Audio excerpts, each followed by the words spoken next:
गांव में चौराहे पे बैठ के ये हिसाब लगा रहा है, ये मोटरसाइकिल से जा रहा है तो आई कहां से? मैं सही बता रहा हूँ, आई कहां से? अरे आ गई होगी, तुझे क्या टेंशन, अपना देखना। मौलाना ने ये सफेद कुर्ता पहना, बड़े मजे मार रहे हैं मौलाना। मैं ये कह रहा हूँ कि तू दुनिया का हिसाब लगाने वाला होता कौन है? अरे देने वाला खुदा है, तू कौन होता है? शहर में मतलब नहीं है न शहर की औरतों को न शहर के मर्दों को। वो अगर मजदूरी भी करने जा रहा, दिन भर रक्षा चला के शाम को अपने बच्चों में आके खाना खा के सो जाए। समझ रहे हैं आप? शहर में बुराइयां जरूर है मगर उससे ज्यादा अच्छे काम भी होते हैं। समझ रहे हैं आप? गांव में गुंडई, दबंगई, दहशतगर्दी, चौधराहट, नंबरदारी सब में चलती है। हाँ बिल्कुल। आप अगर आप इस तरीके से करेंगे मैं बोल ही नहीं पाऊंगा, इसलिए मेरी जो तकरीर होती है वो आवाम से मिलजुल के होती है। आप मुझसे मिल के सुनेंगे तभी हो पाएगी, वरना मुझे कुछ याद ही नहीं आएगा। तवज्जो फरमाते जाएं, किसी के दिल को ना दुखाना। शहरों के अंदर लोग क्यों खुशहाल होते हैं? सुने आप, शहर में रोजी सबसे पहले मिलती है, देहात में बाद में। जबकि धान देहात में पैदा हो रहा है, गेहूं देहात में पैदा हो रहा है, गन्ना देहात में, लेकिन चाय अच्छी शहर का पीता है।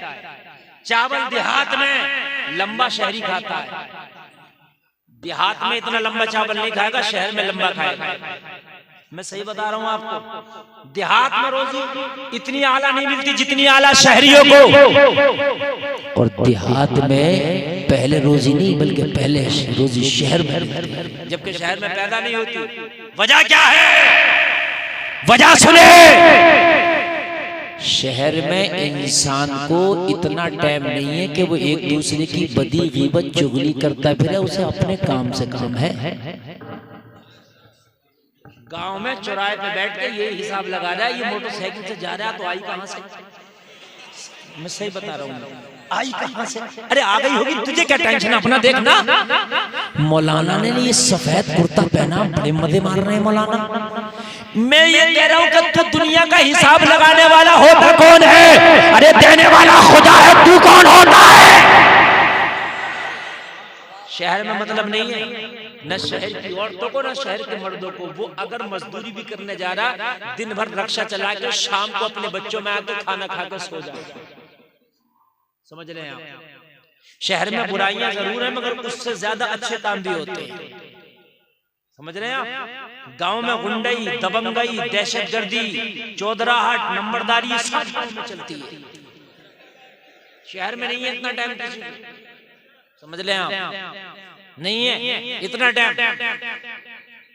इसलिए लोगों, शहर के अंदर मामले ये है कि सुकून ज्यादा रहेगा। और कान खोल के सुन लीजिए, दूसरे की बुराई और गीबत करने से आदमी अपनी रोजी को कम करता है। आप किसी की गीबत और चुगली और बुराई करके किसी की रोजी को रोक नहीं सकते। अगर अल्लाह ने किसी को करोड़पति बना दिया, तू हसद कर, हसद करके मर जा, मर के जल जा, जल के तबाह हो जा, बर्बाद हो जा। तेरे हसद करने से अल्लाह उसकी रोजी में कमी नहीं करेगा। गांव में हसद बहुत ज्यादा, शहर में नहीं है भाइयों।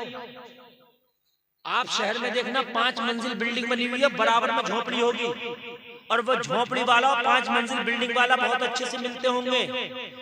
गांव के अंदर ये अगर किसी ने बना लिया अच्छा मकान तो पूरा महल्ला तो उससे खार खा ही रहा। कम से कम क्यों बना लिया? हकीकत बता रहा हूं मैं, बड़ा मसला है भाई। मौलाना अगर गरीब है तो उससे कोई बात करने तैयार नहीं है कि भाई मौलाना पे क्या रखा है, इससे क्या करूं बात करते हैं। मौलाना पे 4 पैसे आ गए तो हसद में उससे बोलने तैयार नहीं है। इस पे आ क्यों गए?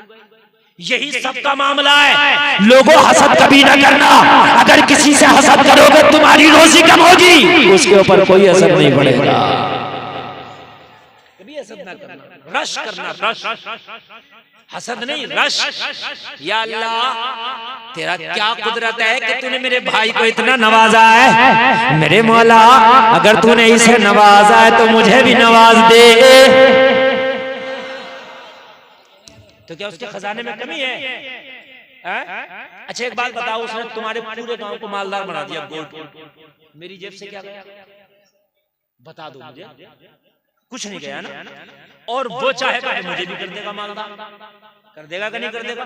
और मैं जलूं के गोट को क्यों माल मिल गया, क्यों माल मिल गया, क्यों माल गया, गोट वाले क्यों मालदार हो गए।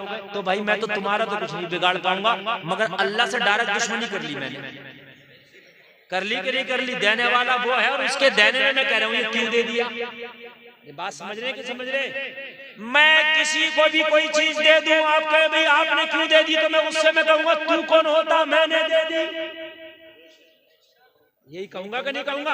आप कहोगे हजरत आपने उनको तो दे दिया, थोड़ा बहुत हमें भी दे दे, तो हो सकता है आपको भी दे दो, है कि नहीं है। एक चिराग है, अल्लाह ने चिराग बनाया, उस चिराग से 1000 चिराग जला लो, चिराग में कभी नहीं आएगी, 1000 और जला लो, उसकी रोशनी फिर भी इतनी रहेगी। जब चिराग कम नहीं होती रोशनी, तो अल्लाह का खजाना खत्म हो जाएगा। तो तू जल क्यों रहा, मांगना, जल क्यों रहा, मांग ले। या अल्लाह तूने मेरे भाई को दिया, मुझे भी दे दे। और एक बात और सुने, कभी किसी गरीब का मजाक ना बनाना। ये भी तकरीर शुरू करने से पहले की बातें कर रहा हूँ मैं, उससे अभी तकरीर शुरू करूंगा मैं। हाँ, अब तवज्जो करें आप। कभी किसी का मजाक ना बनाना, कभी किसी गरीब को कमतर न समझना, कभी किसी कमजोर को कमतर न समझना।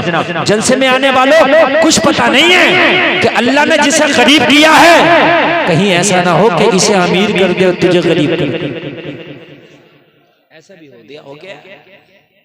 कभी किसी साइल को ना झलकना, वो अम्मसाइल फला तनहर, अगर कोई साइल आए ना मांगने वाला, उसे झड़कना। बहुत से लोग कहते हैं बड़ा हट्टा कट्टा तू तो यार, तुझे कैसे दे। बहुत से लोग कहते हैं कि साहब मैं फला जगह से आया हूं, मुझे यार एक वक्त का खाना दे दो, तो पूरी इनकारी करने लगते जैसे सीबीआई बिठा दी, कहाँ रहते हो, कौन सी बस्ती में रहते हो भाई तुम तो। अरे यार क्या मतलब है, 50 का नोट देके इसके एक वक्त का खाने का काम खत्म करना। पूरी सीबीआई क्यों निकाल रहा है, क्यों जलील कर रहा है तुमसे, क्या मालूम वो वाकई में हाजतमंद हो। और अगर वो हाजतमंद नहीं भी है, तेरे आगे उसने यार 10 सवाल फैलाई दिया, तो अब दे दे। बात समझ में आ रही है कि नहीं आ रही है, अब दे दे। कहीं ऐसा ना हो कि तूने तेरी जबान से सख्त जुमले निकल गए, और अगर सख्त जुमले निकल गए, इसके दिल को तकलीफ हो गई, तो कहीं ऐसा ना हो तू तबाह होकर रह जाए, तू देने के काबिल ही ना रह। बहुत से लोग देते हैं तो जलील करके देते, रुस्वा करके देते ना।